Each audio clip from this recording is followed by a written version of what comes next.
Getty Captain David Kenyon of Chicago invented the fireman's pole in 1878. It was Captain David Kenyon of Chicago who was in charge of a fire engine company in 1878. He worked in a three-story building with firefighting equipment on the ground floor, accommodation on the first floor, and hay for the horses that pulled the fire trucks at the top, where they also kept a pole that was used to bind hay to the wagons when on the move. Seeing a firefighter on one occasion using the pole to slide down quickly to respond to an emergency, Kenyon asked for permission to install the pole permanently.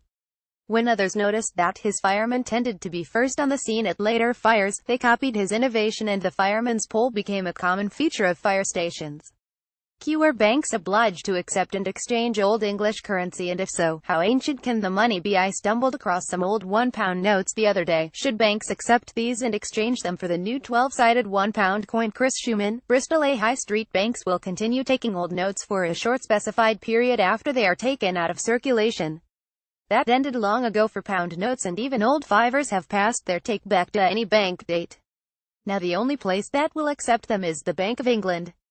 They say they will exchange any old currency. I'd love to see how much they offer if someone brings in a groat. Getty. The earliest known items that were definitely knitted are a pair of socks from 11th century. I do a great deal of knitting for premature babies in the neonatal ward of my local hospital, and also neck warmers and beanie hats for the homeless. I am now 80, and my mother taught me to knit when I was a young girl. As I make the same articles over and over again, I have memorized the patterns.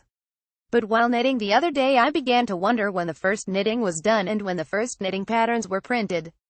Can you give any details, Mrs. Pat Cordwell? By email. The earliest known items that were definitely knitted are a pair of socks from 11th century Egypt, but there are older woolen items dating back to the 3rd century that may have been knitted, sewn, or crocheted.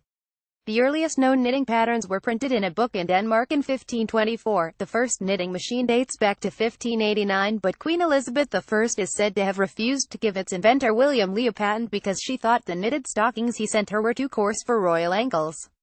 Getty. Scotland Yard was named after the location of the public entrance to the police headquarters. Can you give me some information about the history of Scotland Yard? What connection did it have with Scotland? Bill Elborn, Wirral, Cheshire. The headquarters of the Metropolitan Police were originally situated in Whitehall in 1829, but the public entrance was round the corner in Great Scotland Yard, so Scotland Yard became the name by which the police force became known. In 1890, the police moved to Victoria Embankment and called it New Scotland Yard, and it kept that name when it moved to Victoria last year.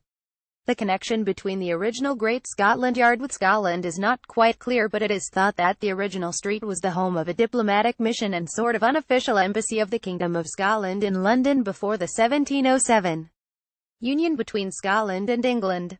Getty. The phrase Dutch courage refers to courage induced by drinking. Where does the phrase Dutch courage come from? B. Broadfield, Stourbridge, West Midlands. A. The phrase refers to courage induced by drinking, using a stiff drink to stiffen one's resolve. There are two main theories as to its origin. One links it specifically to gin, which was a Dutch invention, though there is no evidence that the expression was ever linked solely or even mainly to that drink. The other theory, which seems more likely, links it to the sea wars between England and the Dutch in the second half of the 17th century.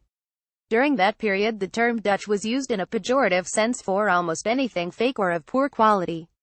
Dutch reckoning was a bill added up wrongly, while Dutch metal was an alloy of copper and zinc that looked like gold. A Dutch widow was used to describe a prostitute, and Dutch courage was false courage fueled by alcohol. Is there anything you can't answer? Try us. You can ask a question by email. Put questions in the subject line and send your question to william.hartston@express.co.uk. Post to any questions. William Hartston, Daily Express, number 10 Lower Thames Street, London EC3R 6EN. We cannot promise replies to everyone, but the best will feature on this page.